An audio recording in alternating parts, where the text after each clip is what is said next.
Welcome everybody joining us this morning. I am Olga Tamanova. Welcome to the Media Center Ukraine.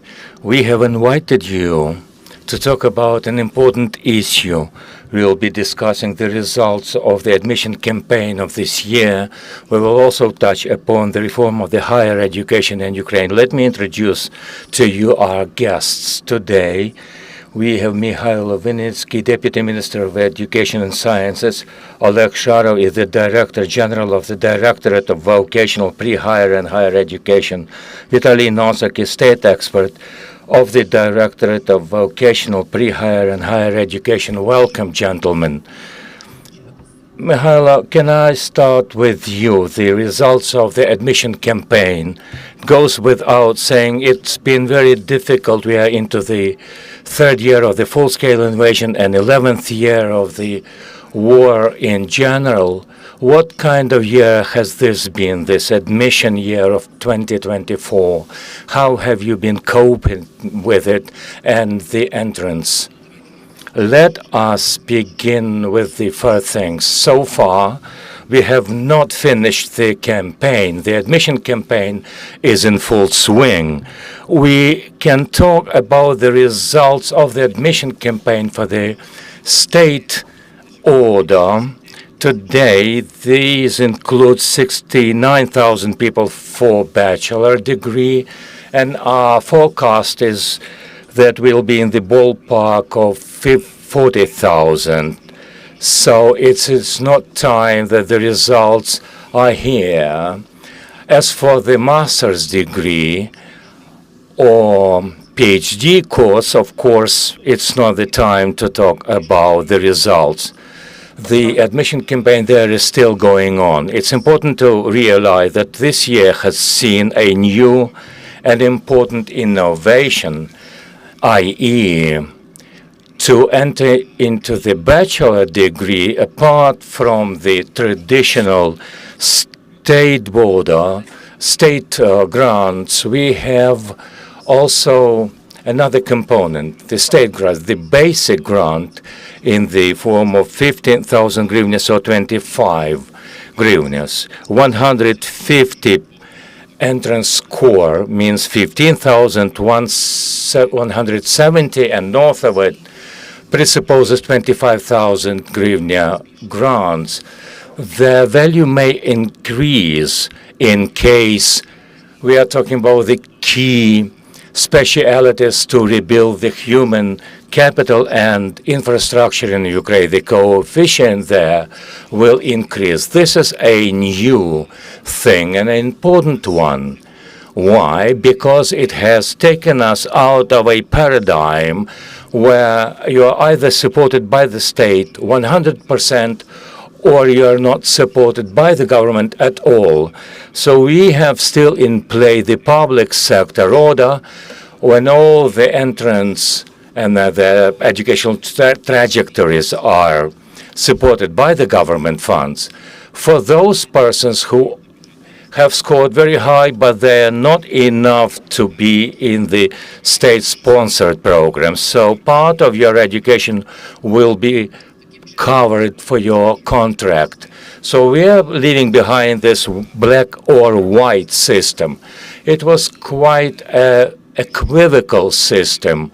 Now we are empowering and introducing a system that we'll be talking about this day. Our principle is the subjectivity of a student. Students have now more options.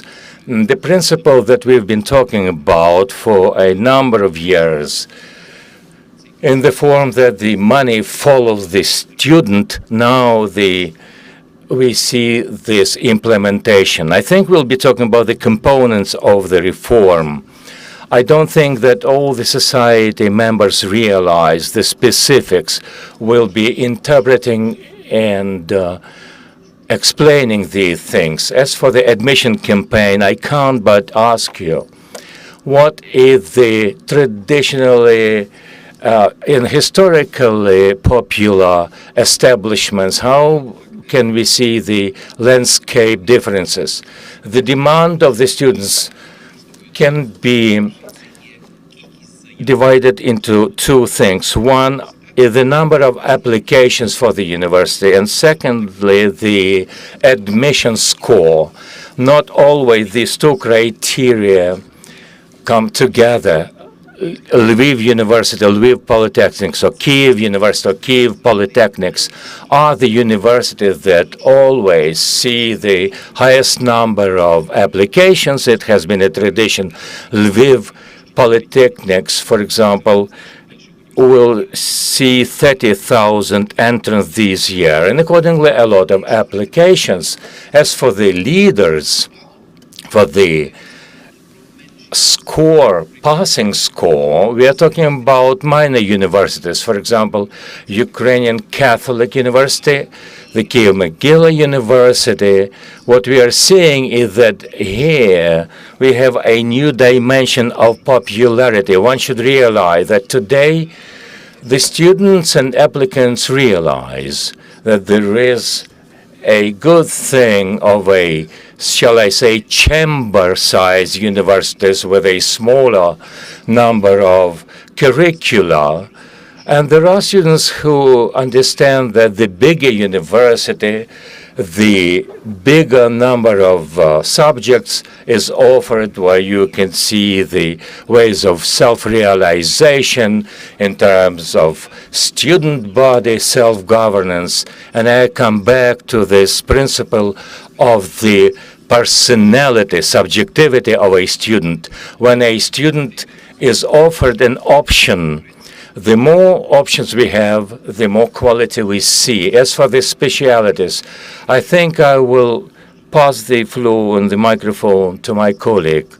As for the specialities, it has been as we've seen before. Recently, we have seen the growth and popularity of psychology. The specialities of philology of different types also grow in their popularity, including both Ukrainian and the English language studies.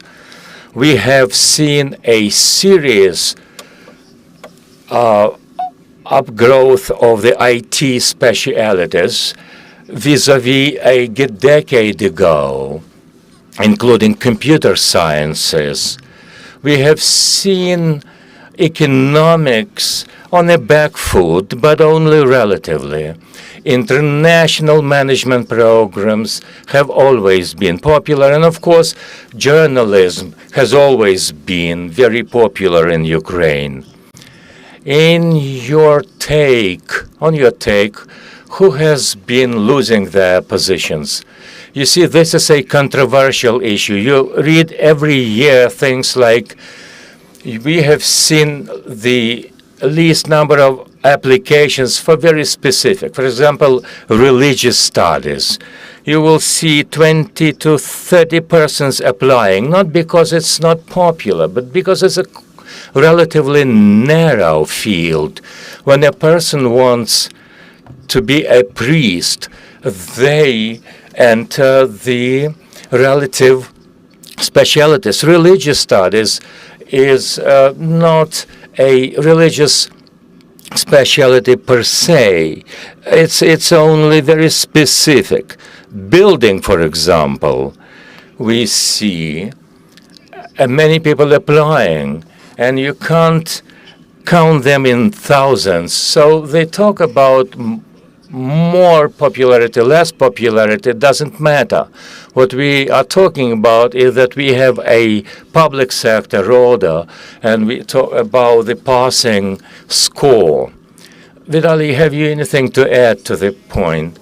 I will take you on board later on.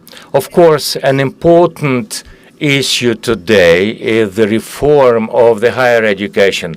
I personally have divided this reform into two blocks.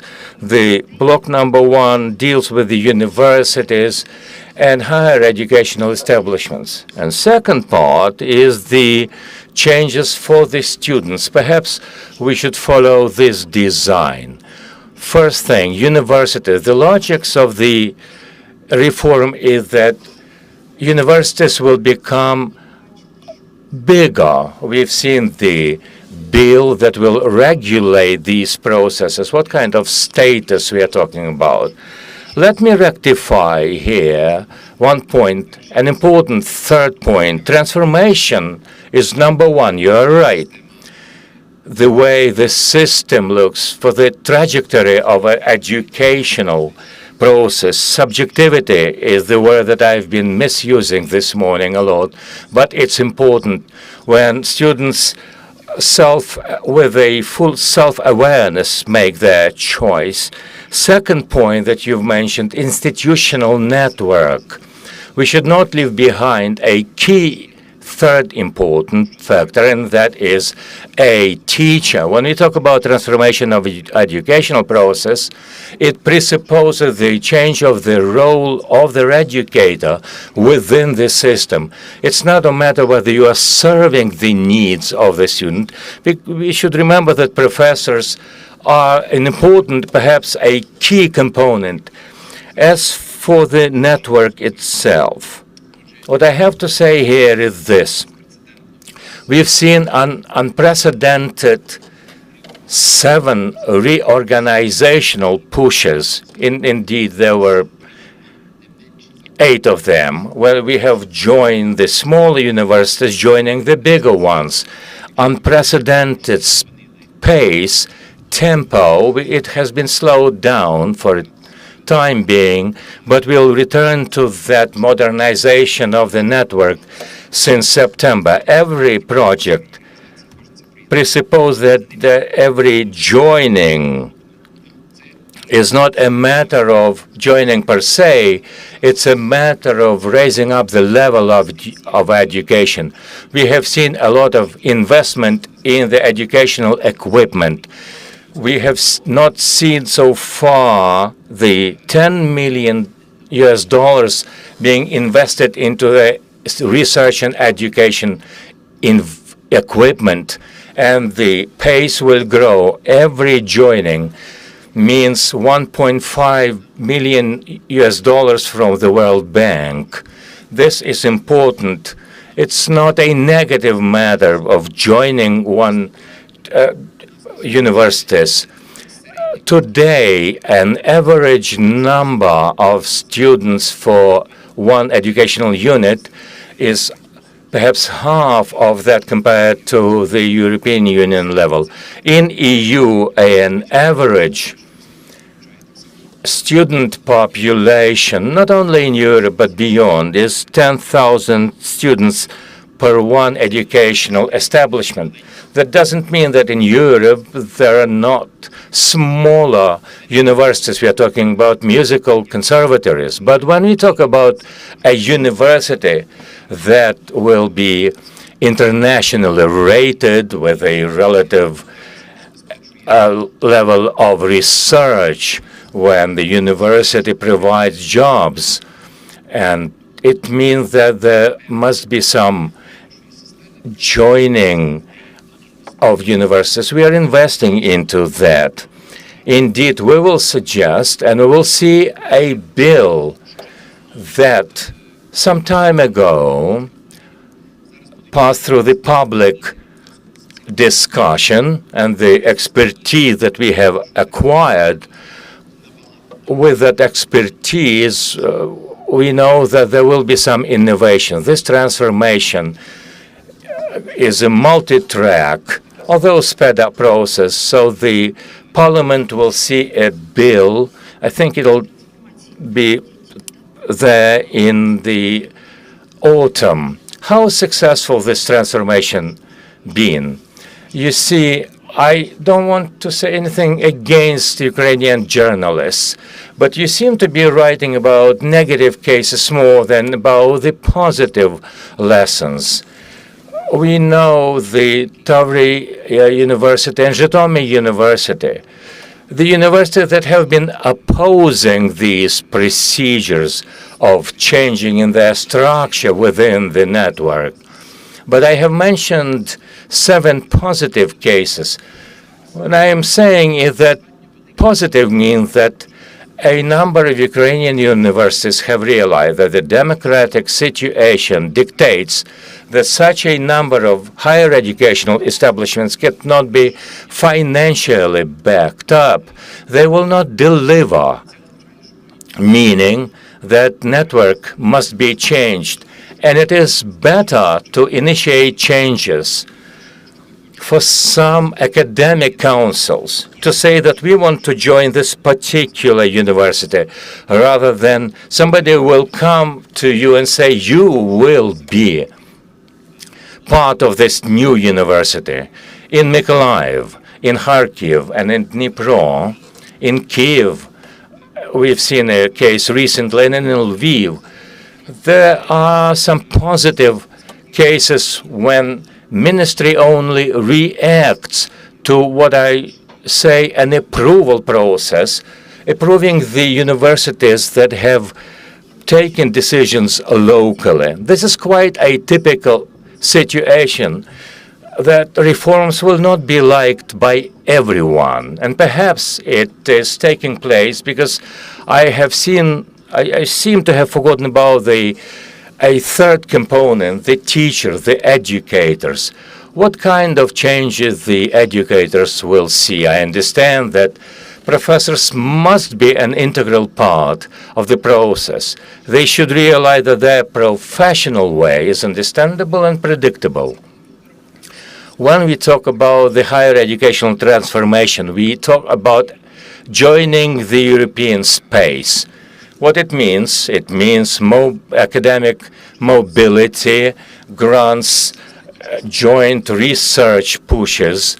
We have seen recently, and according to my personal calculations, we will see 11 master's degree programs together with the European Union countries. This will be the new programs. And it gives a chance for Ukrainian educators, because they are not working with the students from different countries. It means that together with my colleagues from Germany, France, or Great Britain, wherever that place may be, Great Britain is very active here in the so-called twinning process. The desk of the president has seen a bill to 9600 about the role of the educator.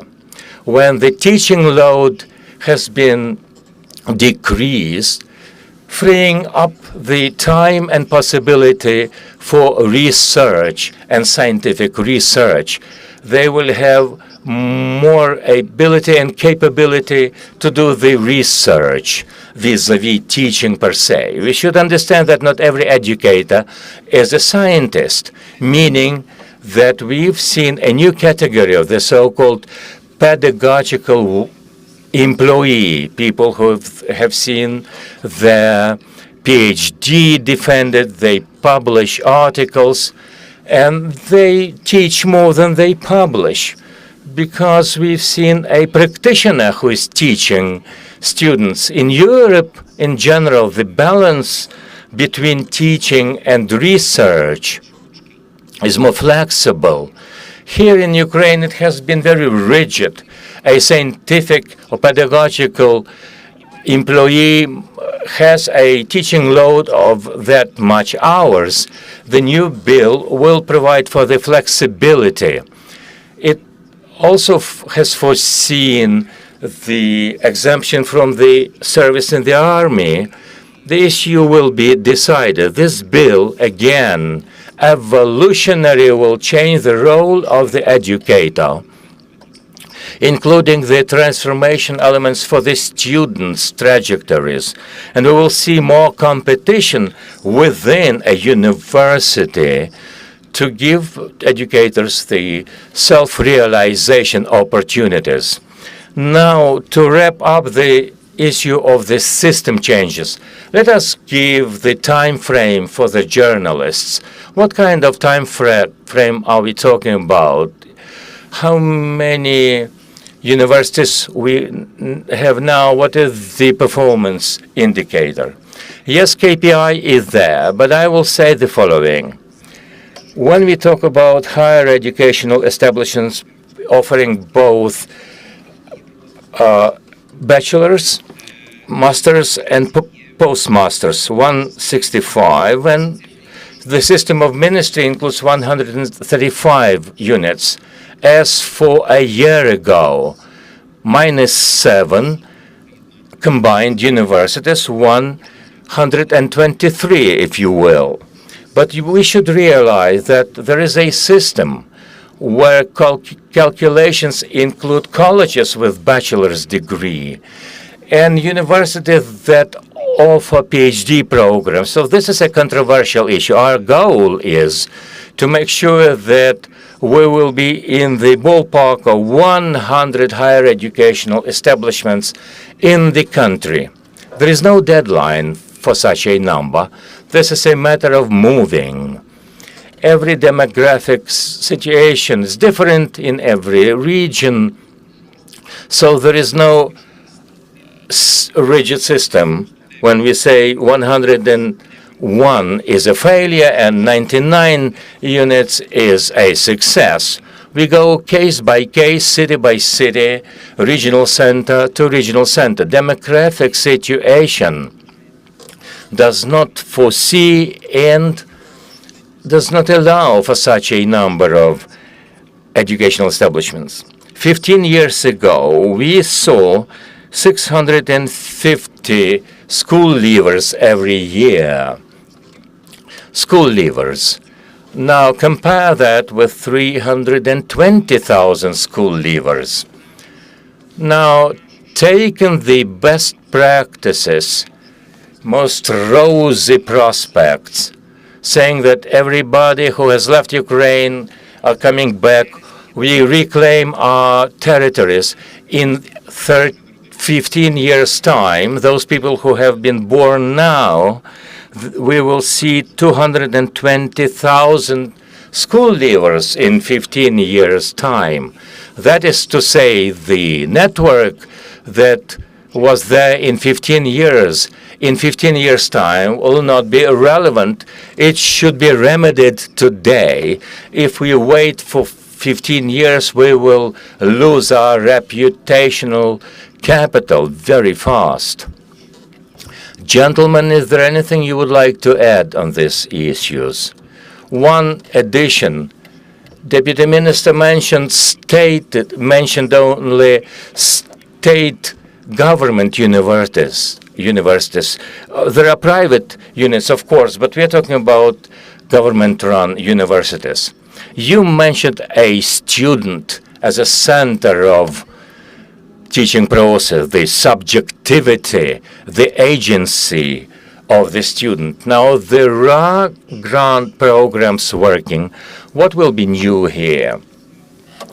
Now, in the first place, recently, we have passed very important government documents that promote the subjectivity of a student.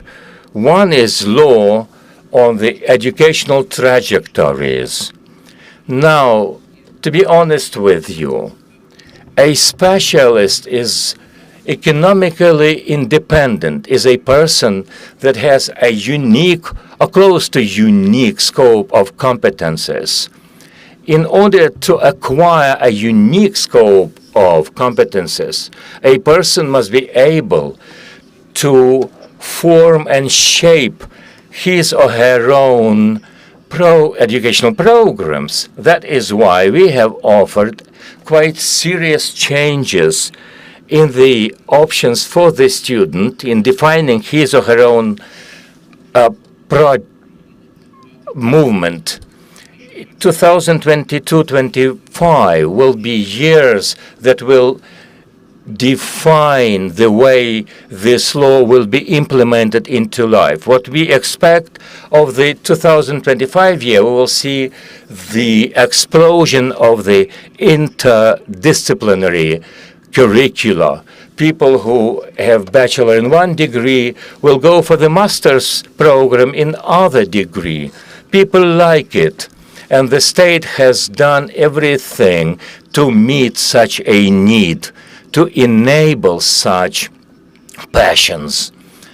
Perhaps this is the most powerful step towards meeting the needs of the subjectivity of the student, because this will define their future for the decades of life in the future. Second point is the introduction of the educational grants that Mr.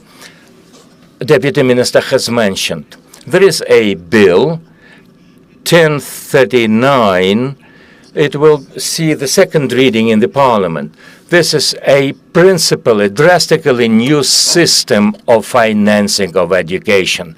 It is so novel that every step must be logistically formulated in a new way.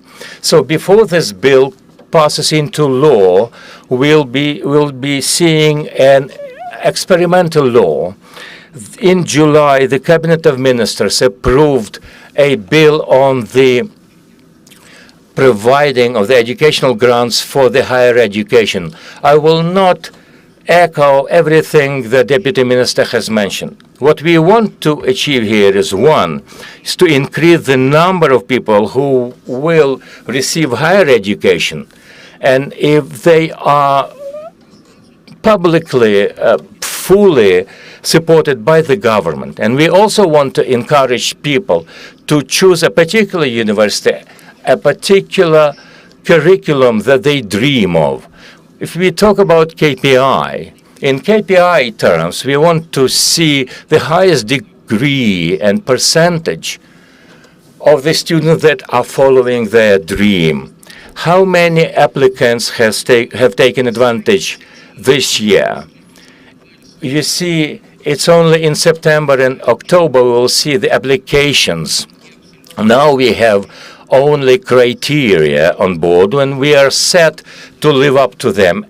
Every entrant must realize whether they are eligible or not eligible. If they study full-time for the bachelor or master's degree, or a senior bachelor or minor specialist, they enter into contractual commitments and they can apply for the state grant, and at the end of the day they will receive a grant that will partially or fully cover the cost of a study at a particular university. We believe this will be of serious help to help people to cover their educational needs, and it will help the Ukrainian families. Let me go into detail here. How can you get a state-sponsored grant? One thing you should not go to. You should not apply for a special university. This is not the path to follow. What we want to see is that we have a system, that we have a user component very well developed. People are applying electronically. Applications provide that you have information that according to your score, you can apply for such a program.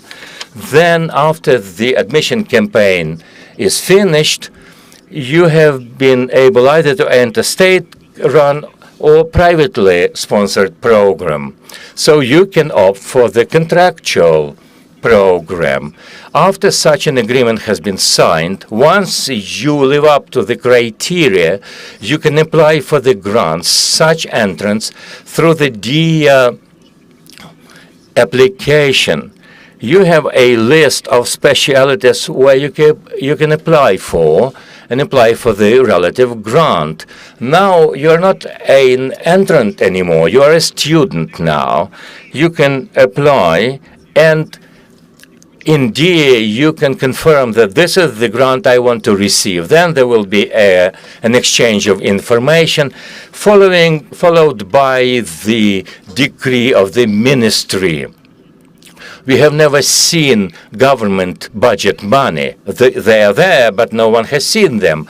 But now you will see a specific information that the first part of the grant has been paid for, Additionally, they will understand that the first tranche has been covered, and you know that the rest of the money needed you will pay through your parents or family or private sponsors. But in the DIA application, you will see the progress of your payment. Once you have finished the first year, you are a sophomore, you have to confirm that I am ready to go into the second year of educational now.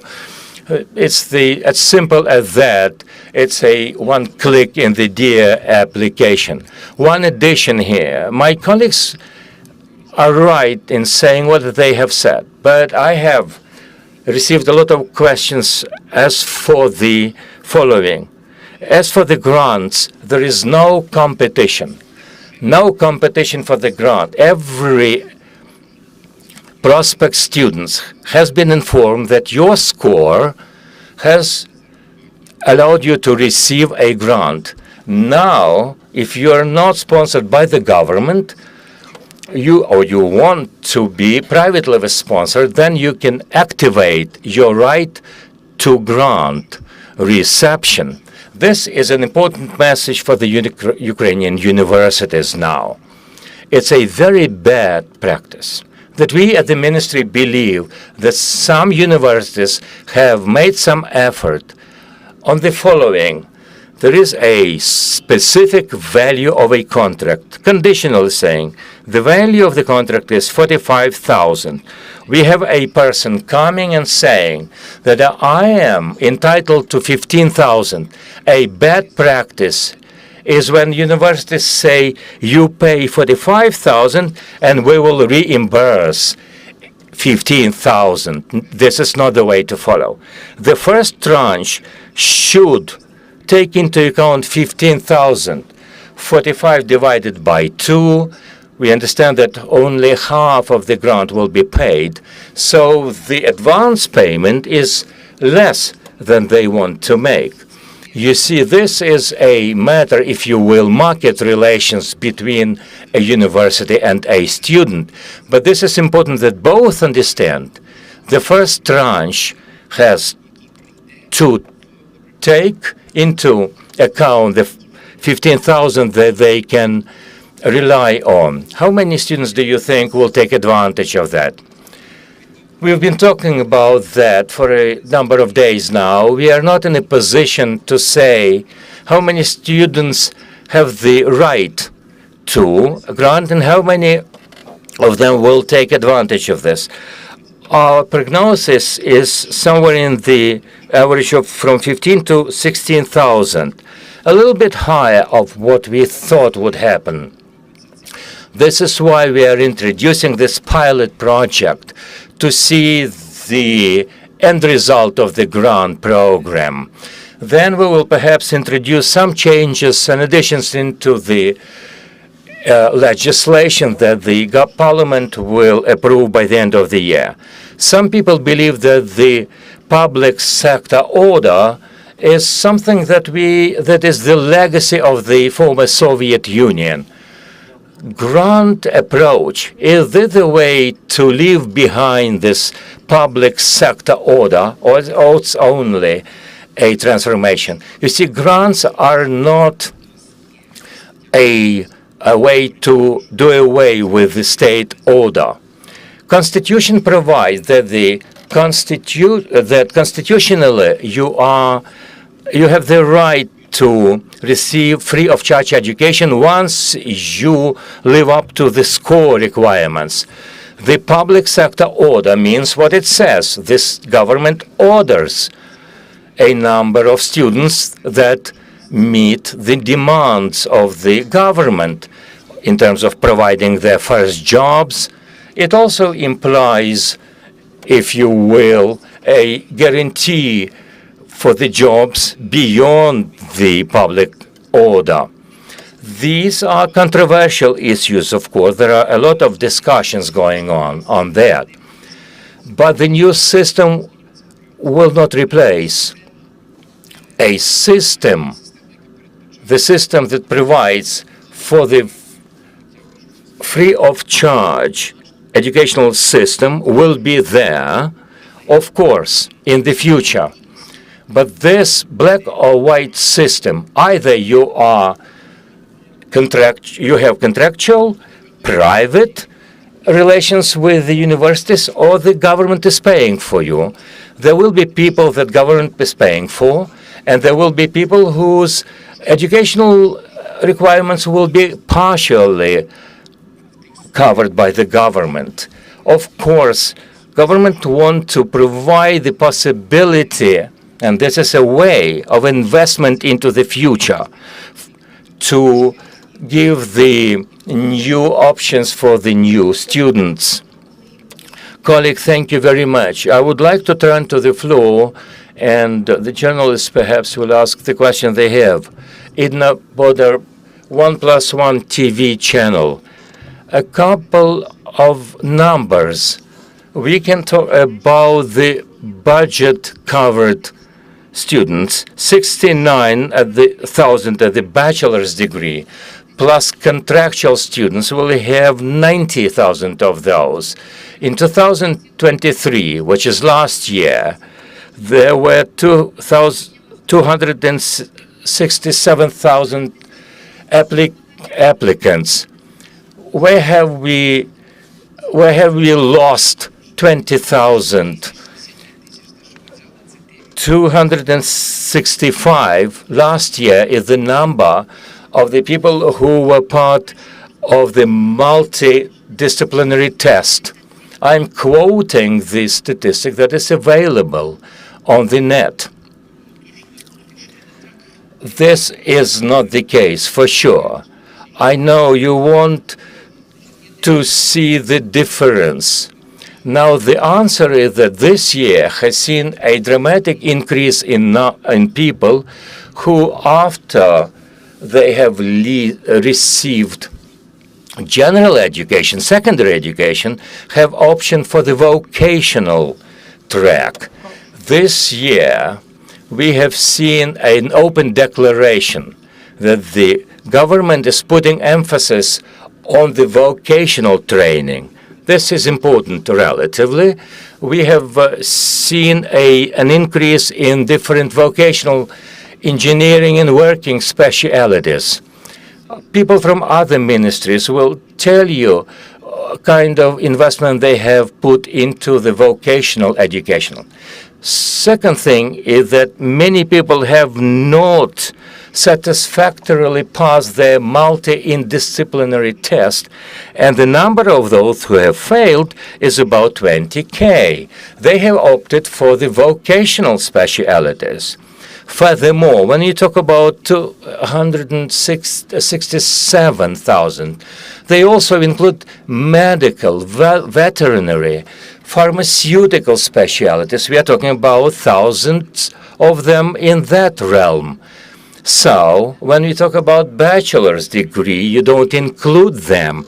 But this is a particular body of the school leavers that have opted for such an education. Next point is the Ministry of the Interior, the Secret Service, the military. They have their universities as well. We don't make those numbers public. This is a closed information. The State Statistics Office takes those numbers on board, of course, but they don't specify such an information that is a secret information. Now, the fourth point is that last year saw many people who have applied for the second higher education, because second higher education exempted you from the mobilization. There were people who were north of 25 years of age, and there were thousands of them receiving second higher education. Now, according to the new law, the second higher education does not provide for the exemption from the army. And the last point, people who are applying for the bachelor's degree on a private basis, they do it too late. You should realize that second education, higher education, sometimes implies an attempt to be a draft dodger. Yes, we've seen a lot of such people, but there are people who want to receive a second education for their professional growth. We think we will see them later on this year. As for the grants, on the site of the Ministry of Education, you claim that 166 universities have joined this program, meaning that the grants will be available in percentage points. How do we interpret this? The rest of them, why haven't they joined? You see, there is a bureaucratic process. The red tape at a particular university has not allowed them to join because there is a financial issue. 163 that you have mentioned are the universities that have already signed a contract with the ministry. So we have a certain number of universities that have joined the program. Day in and day out, we've seen the increase of such agreements that have signed, both communal educational establishments, private establishments, and state-run. We believe that there will be 250 of them at the end of the day. Let me draw your attention to the fact that Ukraine has seen a concept of the so-called indicative self-payment, meaning that the value of the contract at a particular university cannot be lower than the fixed rate. Why is it? We can say that we control the market. No, it is a matter of, we believe that there is a level that we can't go lower than. I can't imagine how can you provide a high-quality bachelor's education for 15,000 hryvnias. This is not possible. That is to say, when the cost price at a particular university is not lived up to at a particular state educational establishment, they will not join. This is an important and the only caveat, but the number of those joining in will be growing. Does the ministry work on providing the school leavers from the Kursk region? Did you mention the Russian oblast of Kursk? Have I understood you correctly? Now, before this press briefing, we were talking about whether it is a place to have fun and jokes. You have provoked me for this answer, and I respect you personally. Everyone is closely following my movements. When I visit some regions, it is an important point, and if I go to some city, they will know for sure that some university will be joining other.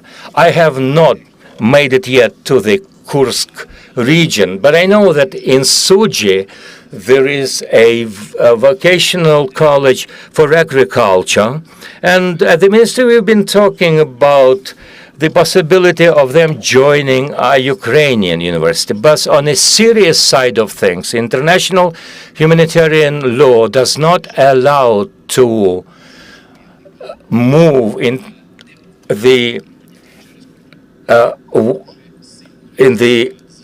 situation of war, the forced movement of citizens.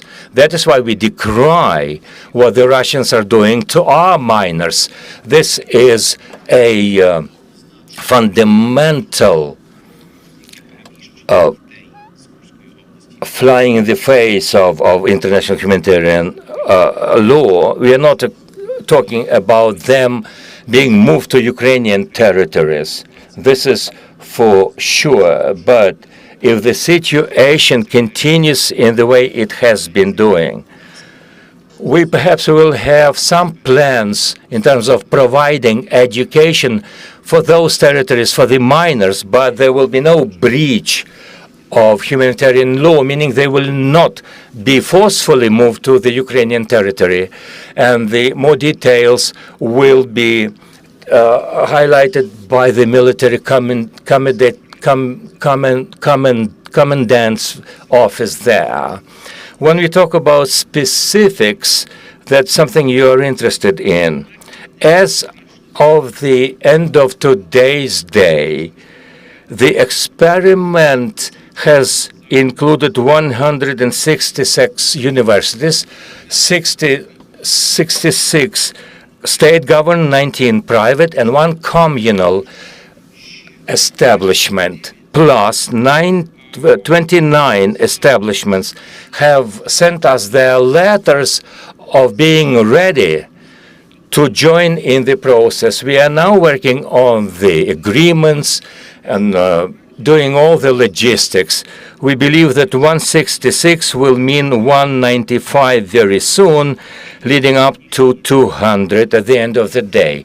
We've seen a number of reasons why some universities will not participate, and we don't see anything dramatic in that. One thing is private establishments. They don't follow the rule of the indicative payment. If they don't live up to that commitment, they will not participate. Cost price is very important. They must live up to the legislation on the cost price when we're talking about the government run. But 19 private universities have joined in this indicative cost price number. Now, the other issue is some universities have seen the contract students when they have 2 curricula and the passing score is 150. And sometimes it doesn't make sense for them to join in the impairment for getting grant for the government-sponsored education. Lilia Goncharuk from the public broadcaster. The PhD course is also in full swing. You have mentioned that some people believe that PhD degree will exempt them from serving in the army. In terms of the postgraduate programs, how many people do you have? What about the children, the Ukrainian refugees in Poland as in other countries that will start academic year very soon?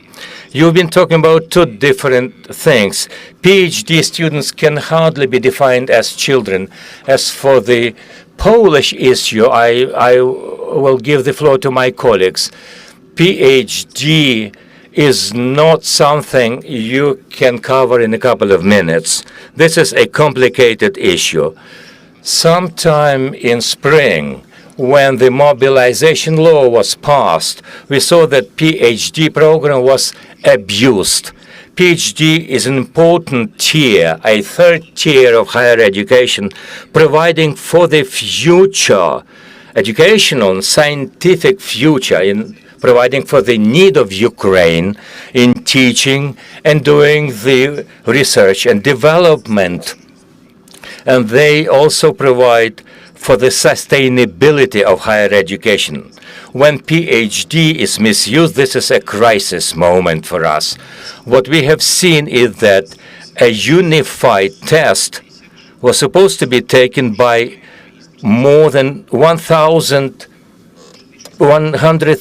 people, and we saw that there was a problem with such a great number of people. We have passed a crisis resolution step. There was a decree saying that this year we will not have a PhD privately paid programs. We will not receive such applications. You can pay for the offline education, but online education does not provide. Online education presupposes that you don't serve in the army. It is unprecedented increase in a number of state order for the PhD schools. We have analyzed what we saw 10 years ago. Traditionally, postgraduates included something in the vicinity of 3,000 places, plus privately paid, plus online PhD courses. Altogether, there were 6,000 to 7,000 PhD students. This year, we will have 6,000 state-sponsored places for the postgraduate education, meaning 2 times higher than what we saw in 2021 and last year. So it has been an increase twofold. These places have been divided into different criteria. We are not meeting the demands of a particular university, but we analyze and look into their scientific and research potential, what kind of publication they have done, what kind of dissertations have been defended there, and accordingly we have divided these postgraduate places. It has been done in a transparent way. The commission that has been headed by the minister, but Yulia Sviridenko, the vice minister for economics and the head of the committee, parliament committee, Mr. Kababak, we have understood that we should lay different emphasis, and we are now transferring some places for the engineering specialities, and of course innovation aspects for the military, including aviation, mechanic, engineering, IT specialities, every realm that we need now, including medicine. Of course, medicine is a priority issue in terms of the rehabilitation for our warriors. It's a matter of innovation. PhD students are the source of innovation throughout the world. I would like you to leave behind the discourse of everything is bad at the PhD level because all of them are draft dodgers. Perhaps we will be able to see systemically that we've done a very huge step forward, a stride that has seen government investing into the innovation. As for the refugees, as for the PhD, by the way, the contracts have been eliminated. It has not put any barriers, neither for the PhD students or for the universities. Those who can afford, they can apply both for the full-time or online PhD schooling. Both presuppose a number of teaching load that is fixed. That is to say, if you want to do a research development, you have the option, and not only can you apply for the state-ordered places. You see, the cost of such an education is also dictated by a particular correspondence PhD students, because there are a number of classes that they have to attend in person. Perhaps you will have to pay for this. So there are no losses for the potential PhD students on or offline. Neither does it have any detriment for the specific universities. Of course, the changes have taken place, but they have no barriers here. As for the applicants for the higher education, for the people that are now abroad, we have a coordination staff headed by the Vice Prime Minister on reintegration, Ms. Vereshchuk. They are dealing with different kinds of problems. It's not only people who have left Ukraine. We are talking about internally displaced persons, people who are now students of course, universities are more autonomous in their ability to provide different options, offline or online education. But the general recommendation is that we are working offline, especially when we talk about critically important specialities that imply laboratory work, when we talk about doctors or medicine in general. As for the school leavers, we are now working on the mechanisms how to provide for the needs of those who are staying abroad now, that they have access to the Ukrainian system of education, because legislation of the country that they are staying in provide that they must attend schooling there, meaning that our children have a double load of education. They have to live up to the requirements of the curricula in the country that they're staying in, but our ministry will come up with a certain document on that. We will have a big-time conference that will be talking about nuances for the Ukrainian children staying abroad. I don't want to mislead you before that conference takes place. I remember that in month of May, there was a talk of the Ukrainian educators going to Poland to teach Ukrainian children. Are we safe in saying that the parameters have been set in stone? One thing that we can safely talk about is that government will invest enough effort to make sure that the education is provided. You want me to talk about specific school and their teachers. I don't know. We should see the student body of that school, whether that school is able to provide for a good quality education. Think about the teachers. I have to work online with my children staying elsewhere, on offline with the school children staying in my city. So we should be thinking about the distant education being taken care of in the scope of the whole country. It's quite difficult. We'll be talking about that in the August conference. Perhaps the last question belongs to me. I cannot refrain from asking about the higher education and the children staying in the occupied territories and willing to join Ukrainian universities. A couple of days ago, we had here people talking about their research in specific case of a girl that has left the temporarily occupied Crimea, and she wanted to enter a Ukrainian university.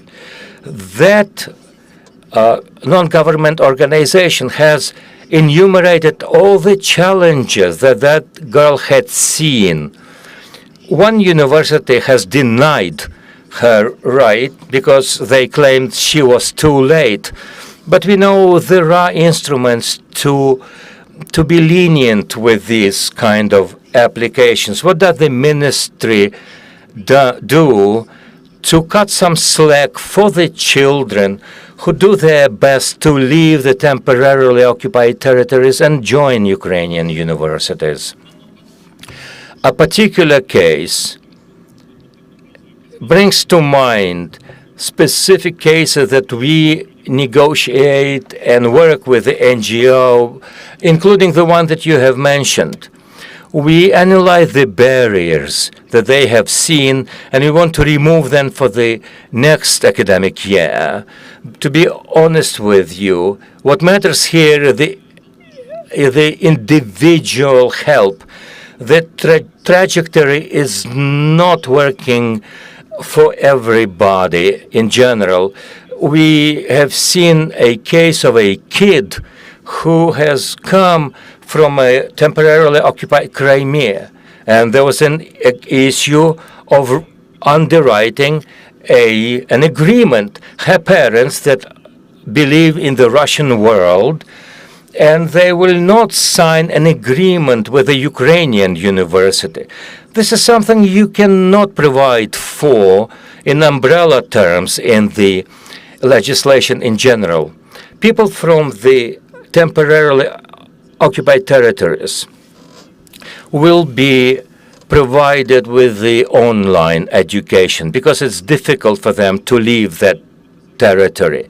They will be granted a place in the number of places that is government run, and perhaps they will stay in the particular university in terms of distant education. What we want to make sure people understand, both students and the university, you should make a well-informed university. What universities provide distant education? Some universities will not be able to provide online. We will not be able to meet your needs. We will not be able to transfer you from one university to other university and taking advantage of budget place that you are eligible to. But you see, there are universities that teach medicine. There are clinics that they employ. We have also seen the voting at the parliament on the recognition of the results for the school leavers at the temporarily occupied territories. They were forced to complete their education in the occupied territories. And they will see a system that will make it easier for them. We don't recognize the Russian diplomas, but the competences, you will have to prove them. Perhaps we will recognize them. Sometimes we will partially recognize. Perhaps international law is something that we will not recognize in general, or history. But there will be some possibilities, and this law has been working and developing. The government-sponsored places with no additional barriers will be granted a place for the education, a place at the dormitory, so you will have a way to confirm and prove your academic knowledge. There is another important case, 69,000 that we have mentioned. We have a quota, including people from the temporarily occupied territories or the people that are internally displaced persons. 4,000, more than 4,000 applicants is a very important figure. 4,000 children that have voiced their will to be educated in the Ukrainian universities. Imagine the pressure they are under when they are pressured to enter the Russian universities. We should value such children. We should attract them through the system that we provide here for the higher education in Ukraine, one that is competent base. Thank you very much for this important and fruitful issue. Thank you, the journalists that are interested, and thank you, the Ukrainian military that have made it such a meeting impossible. We work together for our future joint victory. Glory to Ukraine.